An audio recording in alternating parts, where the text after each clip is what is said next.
Thank you. Yeah, so since this is my last talk, let me thank the organizers again, especially Sumio and Ivan. Yeah, this was great. It's a fantastic city, and also it was nice to see old friends make new friends.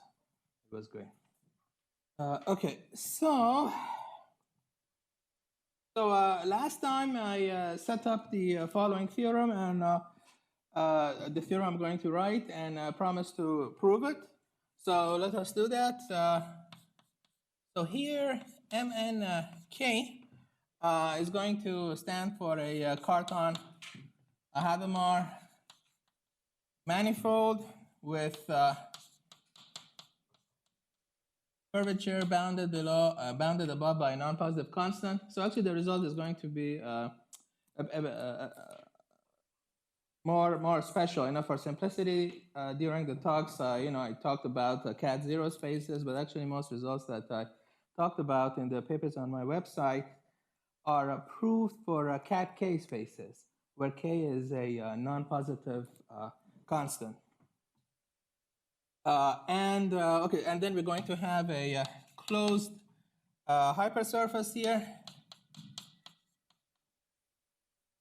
This is a closed hypersurface, and we're going to assume that the second fundamental form is pointwise semi-definite. So remember, this means that at no point it has eigenvalues which assume opposite signs. So basically, there is no saddle point. And so this is really the weakest notion of local convexity that you can have. Okay, so you can think of this as infinitesimally convex. And so the theorem that I promised to prove last time was that if the curvature of M reaches its maximum value on all tangent planes of gamma, then it follows that gamma is convex, and actually the convex body that it bounds itself has constant curvature k throughout.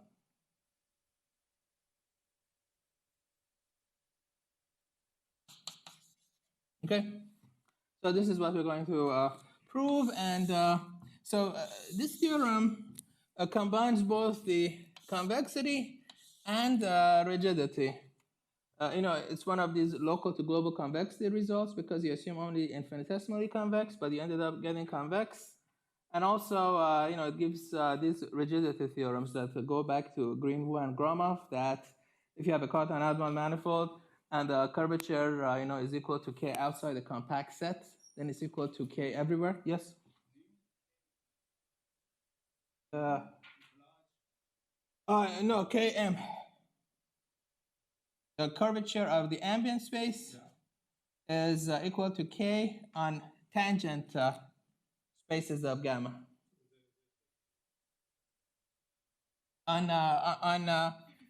Sorry, I guess I should say on two-dimensional planes.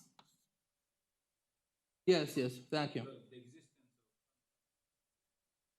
For all p in gamma, for all, thank you. For all two-dimensional, yes. For all two-dimensional planes that are tangent to it, you assume that the curvature is constant. Okay, so let's prove this.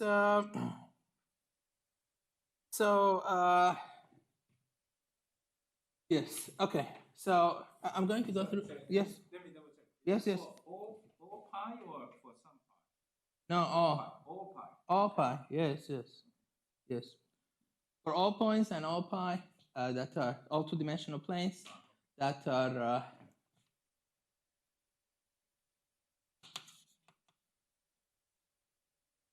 Okay. So step one. We are going to show that there exists this mapping F that takes gamma, which sits in M2K, and sends it to this other surface, gamma prime, which sits in the model space. So this is the model space of constant curvature K. So it's either the Euclidean space if K is equal to 0, or it's the hyperbolic space if K is not 0. Yes? Sorry? At least 3. Yes, thank you.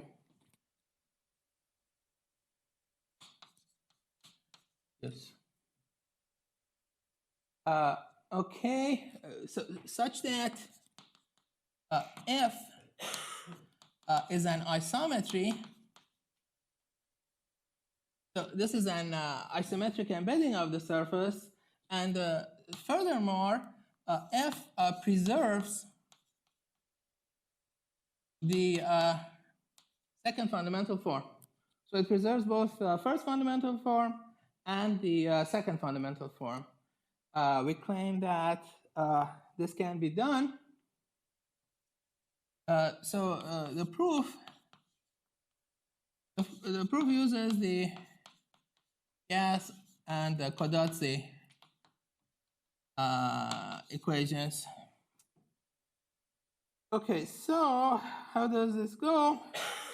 So the sectional curvature on a plane, which is spanned by a pair of vectors xy,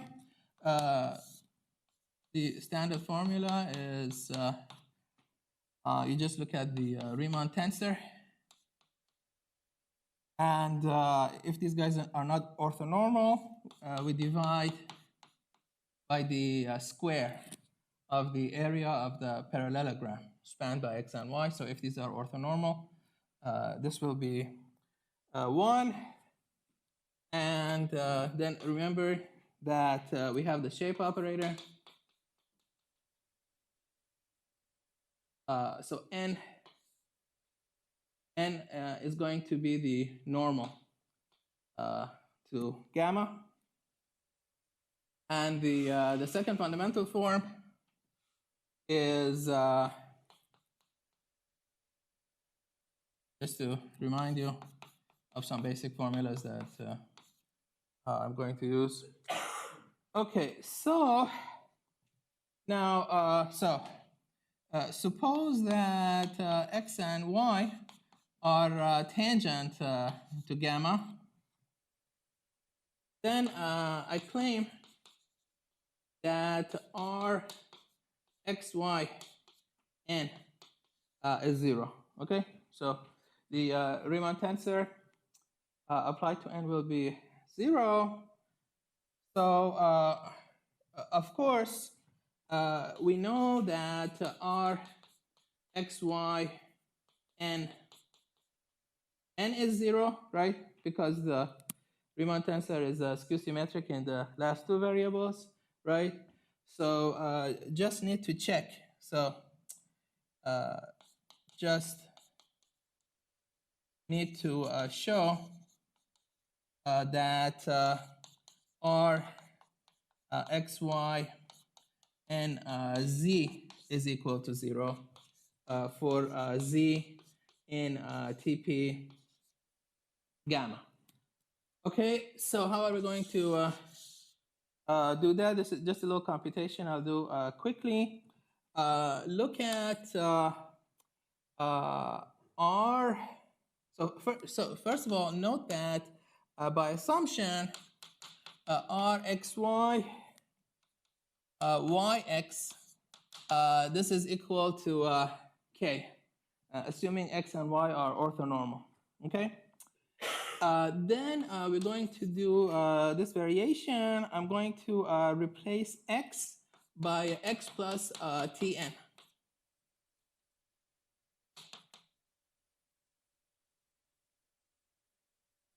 Okay. So if I do this, then what does this give me? this is going to be less than or equal to k times x plus n squared by assumption, right? Because these are not going to be tangent anymore. And in the tangential direction, it's maximum. So this is going to be less than or equal to k. So it means that t equals 0 is a critical point. So 0 is 1/2 d dt at t equals 0 of this quantity here.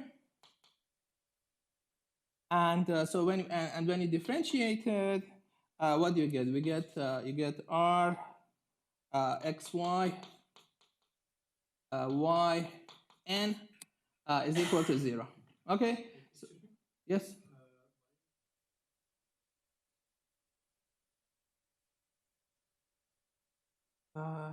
Yeah. Sorry. I think I just needed to be. I just needed to be that, and I think that's enough for me to conclude that it's a critical point, because up there it's 1. Yes. Thank you. Okay. So we have that this thing is 0. So now replace y by y plus z. So 0 will be r x y plus z y plus z n. So it's just algebra, just by linearity you can extend it.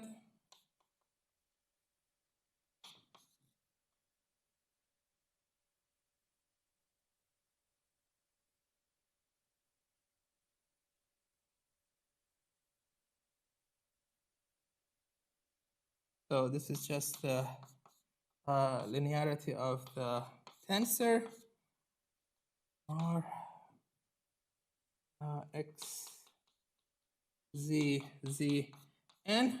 Okay, so what's this term? R x y y n. We already showed that this is 0. R x z z n. This is 0. Okay, so we're getting close. So this means that I've shown that r xy zn is r zx yn. So one more equation. So, but also note that r xy zn, of course, by skew symmetry is r yx zn. So if you switch this, then you can also switch these two. So this would be r z y xn. So put everything together. So what we have shown now is that r xy zn is equal to r y xy zn is r y z xn r z x y n. Okay, remind you of something? What does this remind you of? The famous identity in Riemann geometry.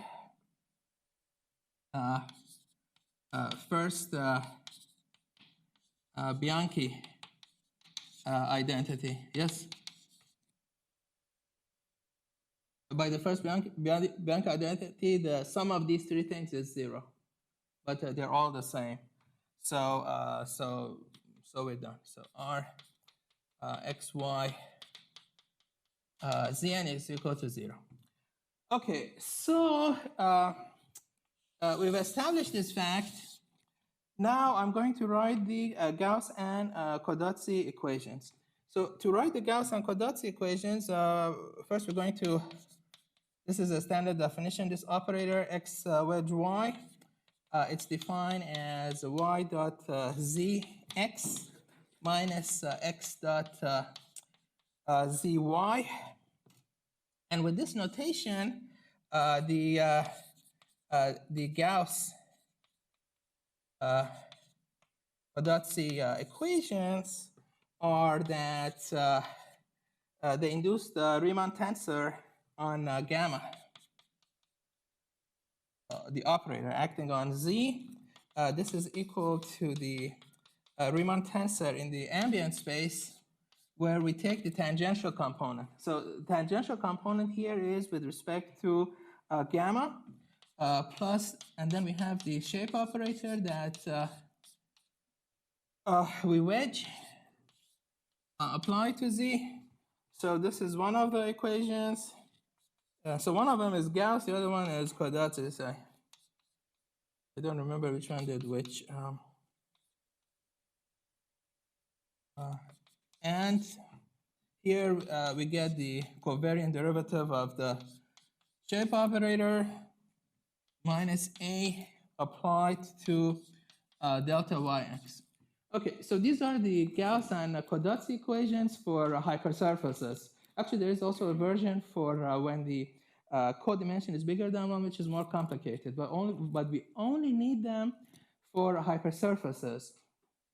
So the fundamental theorem of Riemannian hypersurfaces states that if you have tensors R and A satisfying these two equations, you can construct a hypersurface in your manifold satisfying these tensors. So it's just a generalization of the fundamental theorem of surfaces in Euclidean space. If you have the first and second fundamental form, then it uniquely determines the surface up to a rigid motion. But because we have this condition, these equations are going to simplify. So these equations now can be written as R gamma xy equals k x wedge y plus ax wedge ay, and delta y delta x of ay is a delta yx. This is just straightforward because you see, because the normal component is 0, which means that the tangential component is just itself. But we assume that the tangential component was equal to the constant k. That's where that k there comes from. And also, this guy is going to drop out. This guy is 0. Okay? Now, so these are the Gauss Kodotsi equation when the ambient space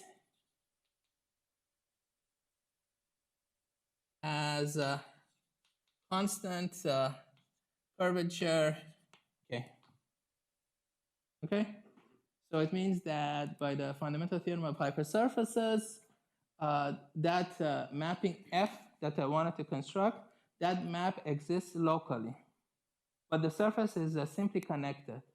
So if you can do it locally, then you can do it globally. Okay, so this concludes step 1. 2, right? So this was the computational step. Rest of them will be more conceptual.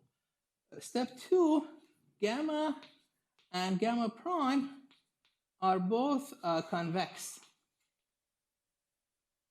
So you see, initially we didn't assume convexity, right? We only assumed infinitesimal convexity. So in particular, the surface may even have been immersed. So we did not even assume embedded. but embeddedness and convexity now are going to follow because gamma prime is convex by all the theorems that I mentioned. That it started with Hadamard, and then was Chen, Lashoff, Sacksteder. So they did things in Euclidean space, and then finally Doccarmo Warner observed that due to the projective model of Beltrami-Klein, the same result also holds in a hyperbolic space. And we are in hyperbolic space, right? That's where it is, SK, okay? So that's already known that if you have infinitesimal convexity, this thing is convex. So this means that the second fundamental form is positive semi-definite. That is, with respect to a continuous normal now, but our embedding preserves the second fundamental form. So therefore, this guy is positive semi-definite, and then follows that gamma is convex by Alexander's theorem that I mentioned yesterday.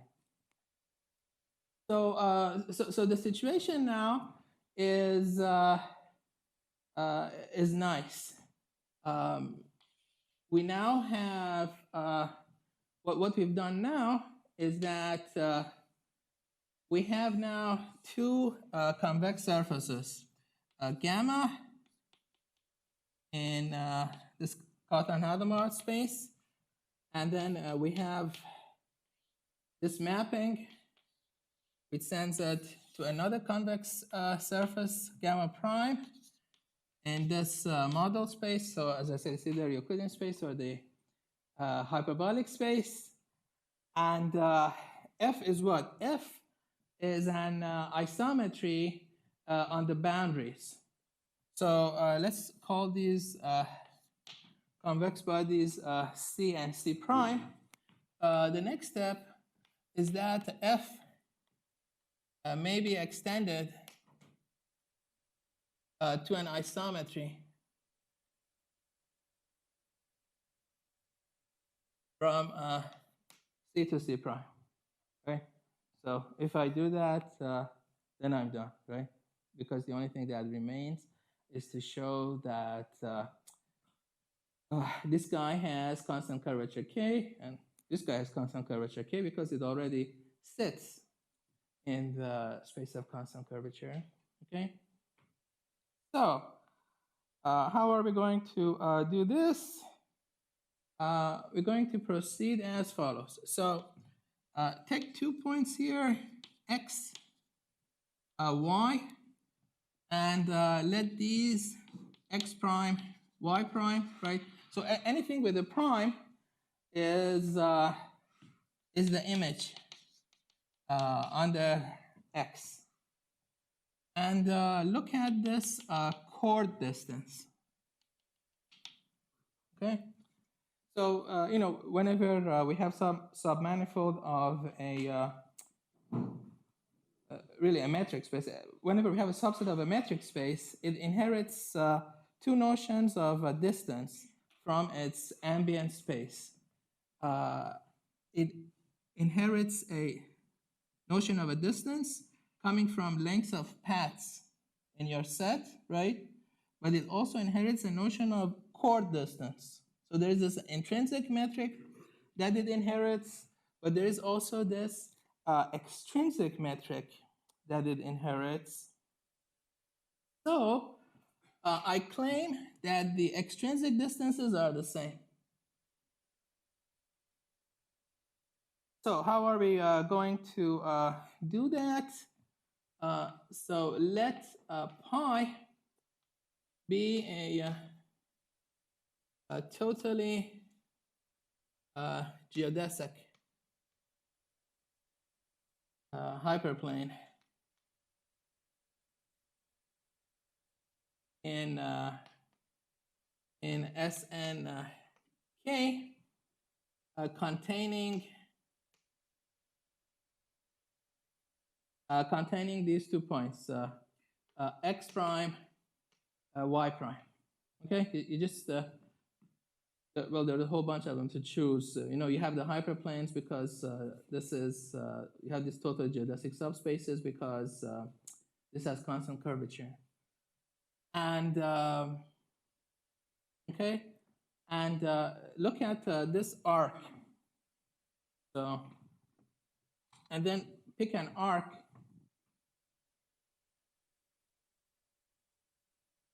Pick an arc that lies in that intersection. So let x prime, I prime be an arc connecting x prime, y prime, and pi intersect with gamma prime. Then you look at the this corresponds to another arc. Let xy be the corresponding arc under the pre-image under F, as a pre-image under F. So let it be that. So now the thing to note here is that geodesic curvature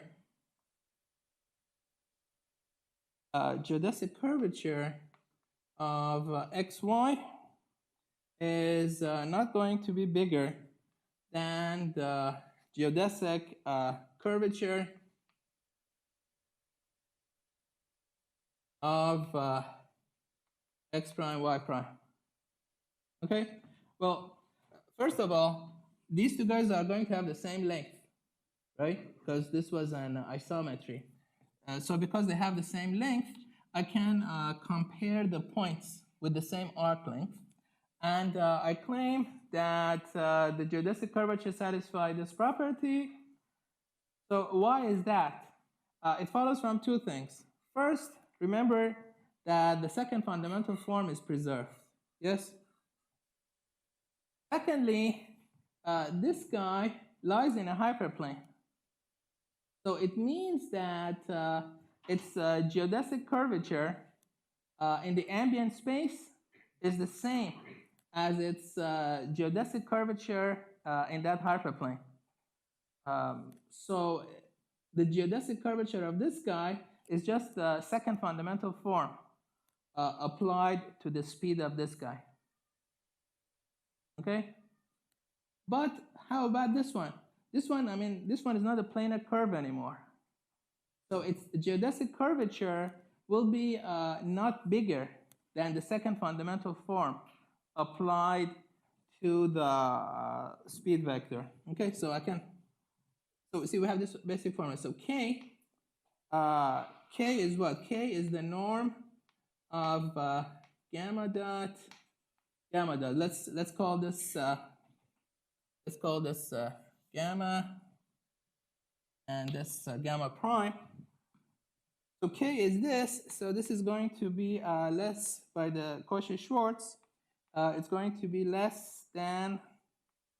So the dot here indicates the speed. I use dot so that because I use prime already, and so we have this inequality, which is equal to the second fundamental form applied to the velocity vector. On the other hand, because as I said, K prime lies in this hyperplane, because it lies in the hyperplane, this is actually going to be equal to the second fundamental form.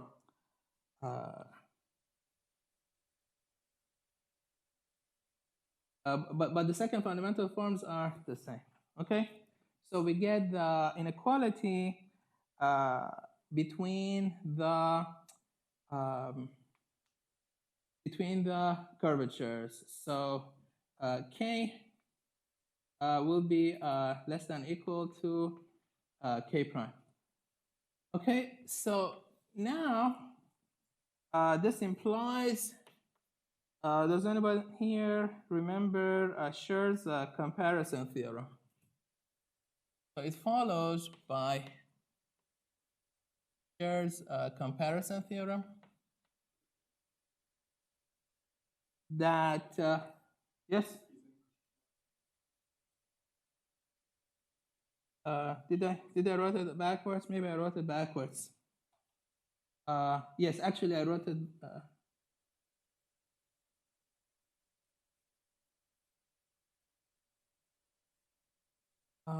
Let's see. So I want the geodesic curvature to be less. So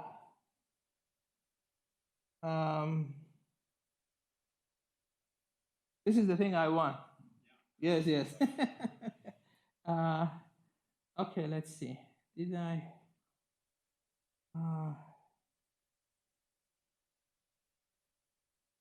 Okay, so I mean, it should just follow by what I was saying. It should follow because of the preservation of the second fundamental form and the fact that one of these curves is planar, the other one is in the space. But I messed up something here. Okay, it is in the paper. I think the correct reasoning. Okay, so but this is correct. Okay, so now by Scher's comparison theorem, it follows that dm xy is bigger than ds of x prime y prime. Yeah, this shouldn't be hard to fix it. I guess one of you probably can fix it by the time I end this talk. So where does this come from? Does anybody remember Scher's comparison result? It's mentioned in a number of elementary texts on differential geometry. Sometimes it's called the Bow lemma for obvious reasons. Remember, these guys have the same length. So if this one has a pointwise smaller curvature than the other one, this one gets more straight. So the distance between its endpoints increase. Okay. So we obtain this inequality, but I will write Shor's actual arm lemma more carefully. So this means what? It means that F is non-expansive in the ambient space.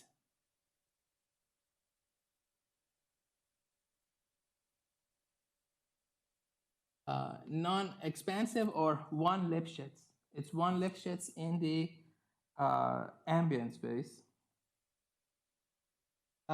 Then we're going to use another result that, again, I'm going to write for you what this is by Reshetniak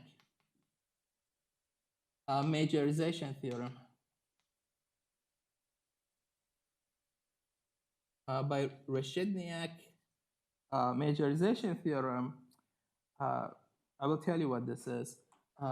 F inverse is also non-expansive. Okay, so it means what? It follows that F preserves chord length. Okay, so not only F is an intrinsic isometry, but it's also an extrinsic isometry. And then finally, again, this is so we're using these techniques from cat zero spaces by Hirschsprung's extension theorem. F inverse may be extended to a non-expansive map from all of C prime to C. Okay?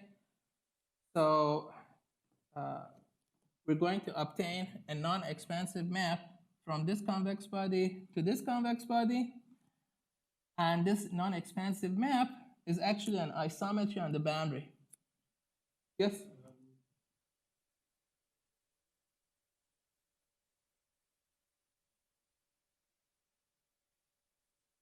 Well, the chord is unique.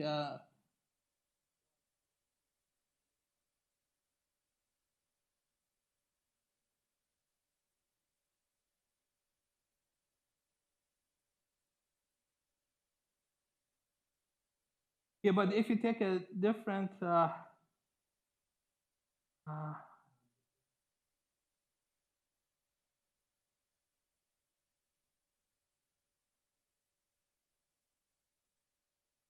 because I think then you have to show that your choice of chord doesn't matter. I think that's yes.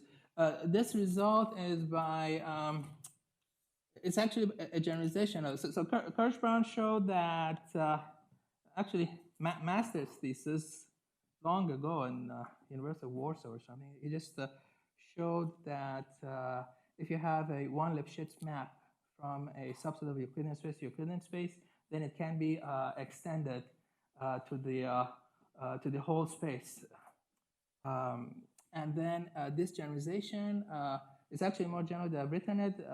The general version actually holds in cat K spaces, between a cat K space and a space of a constant curvature.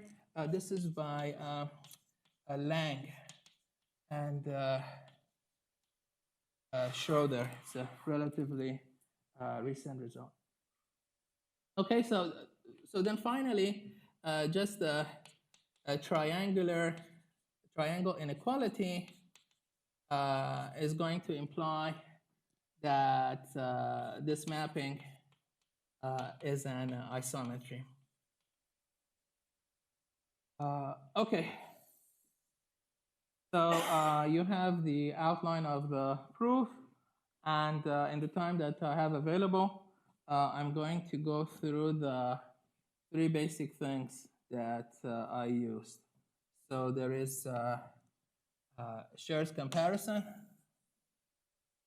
There is Rashidniak's majorization, and there is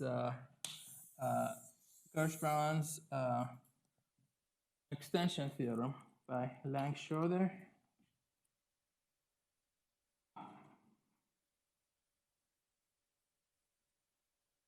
Okay, so Scher's, let me start by, actually I think I did have some, yeah, let me start by Scher's theorem. Scher's comparison.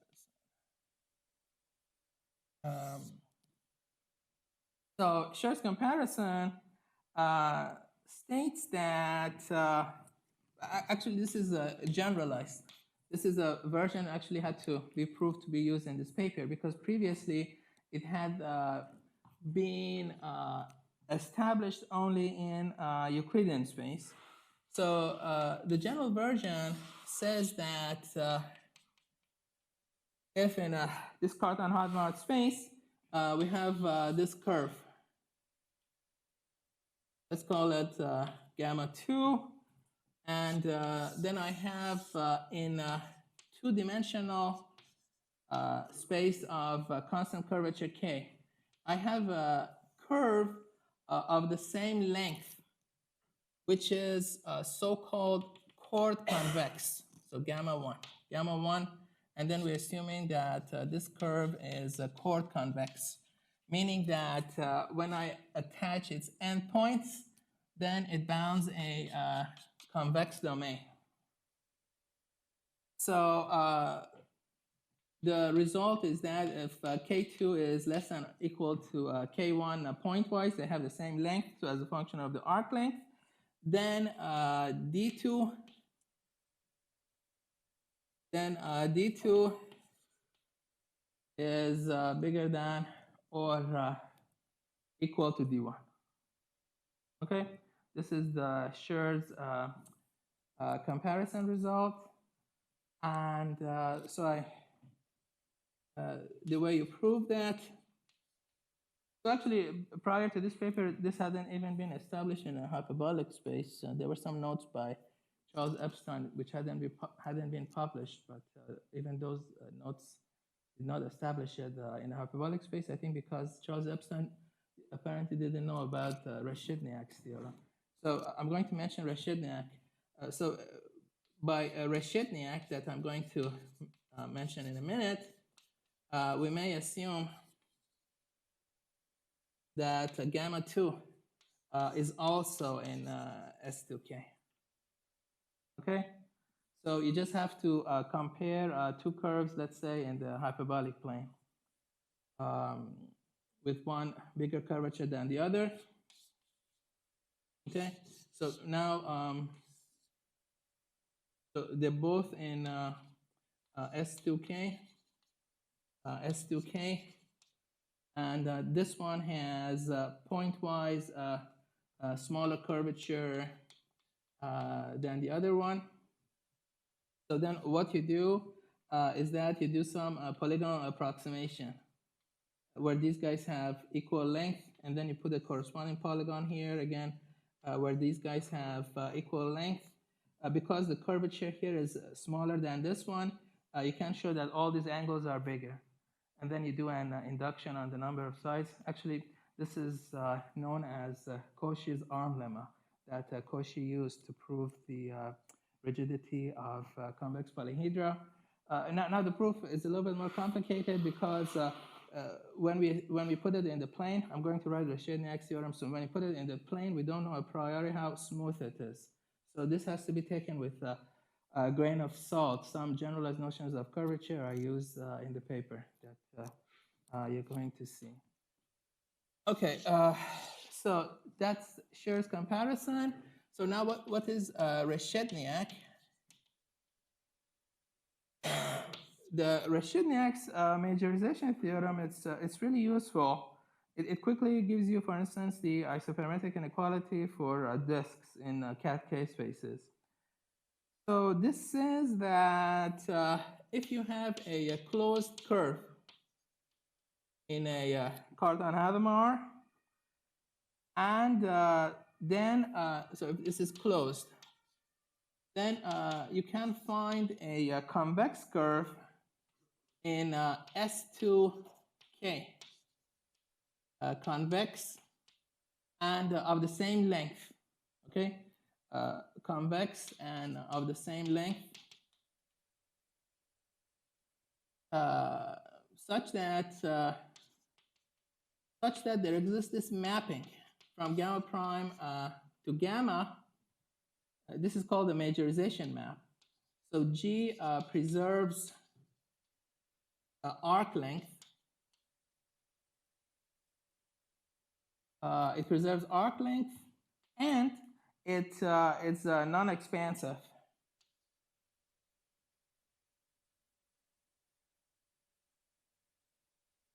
In the ambient space.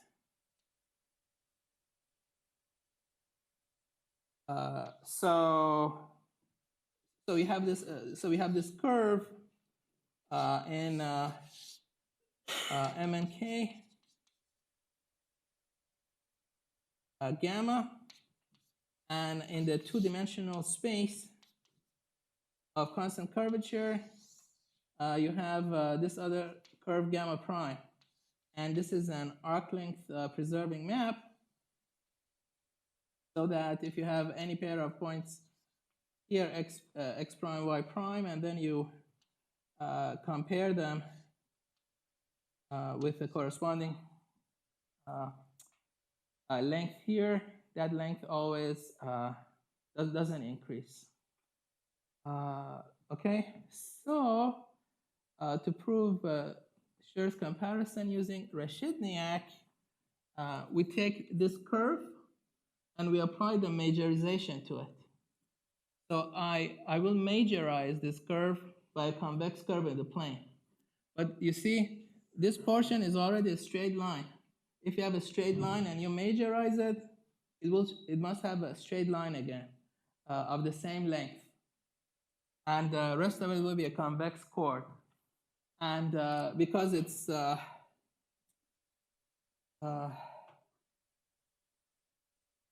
I use it in one direction. So yes, so you're able to reduce it to the planar case. So Rashidniak theorem is used in the proof of Schur here. There is another place that it's used. It's referenced above. So because remember F was, where was it? Oh yeah, here. So F was non-expansive by Schur, and then F inverse is also going to be non-expansive. So the way that you show that F inverse is non-expansive, you take this curve, right? This is just a space curve, and you can majorize it by a convex curve again in S and K. So it follows that one of these curves majorizes the other, but if you have two convex curves in S2K, well, I mean, this is S and K, but remember, the whole thing lies in a plane. So you can also think of it as lying in S2K. So you're going to take another curve in S2K, which majorizes this. So it means that one of these curves majorizes this one. But if you have two convex curves in S2K, one majorizing the other, actually they have to be the same. They have to be congruent. So you obtain the reverse direction. And so finally, Kirschbrunn. Okay, so finally, let me use the, let me state the Kirschbrunn, the last step.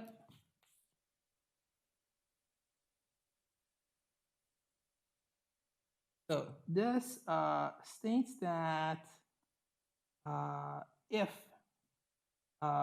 we have any subset, if you have any subset of space of constant curvature, and we map it to M and K, and this is non-expansive, or one Lipschitz, then there exists an extension F tilde from the whole space, which is non-expansive. So that's right. So it means that F inverse here can now be extended to a non-expansive map.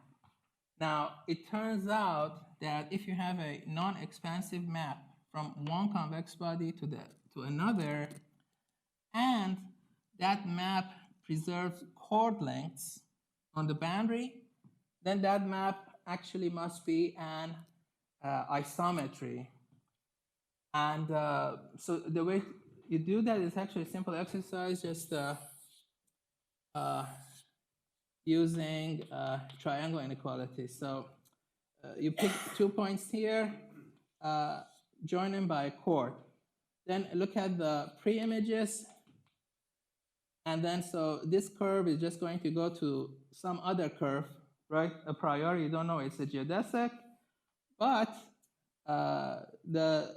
you know that on the boundary the distances are preserved. So this curve is as short as it can be. So this curve is actually a geodesic. So it maps chords to chords of the same length. But if you have any pair of points in your domain, you can always find a chord that passes through them. So then the images will be here, okay? And the map is non-expansive, but the length of these segments is equal to the sum of the length of these segments. So you use the triangle inequality, and then you can show that this length and this length is the same. And yeah, it looks like I finished right on Q. Yeah, I don't know why this thing got messed up, but anyways, it's in my paper, and also I'll correct my notes. That is actually the lecture notes in my slide actually doesn't even wisely left out the detail. It only stated that, but I'll make that more explicit. Yeah, it goes up to now. That's right. Is it up? Yes. Okay. Thank you.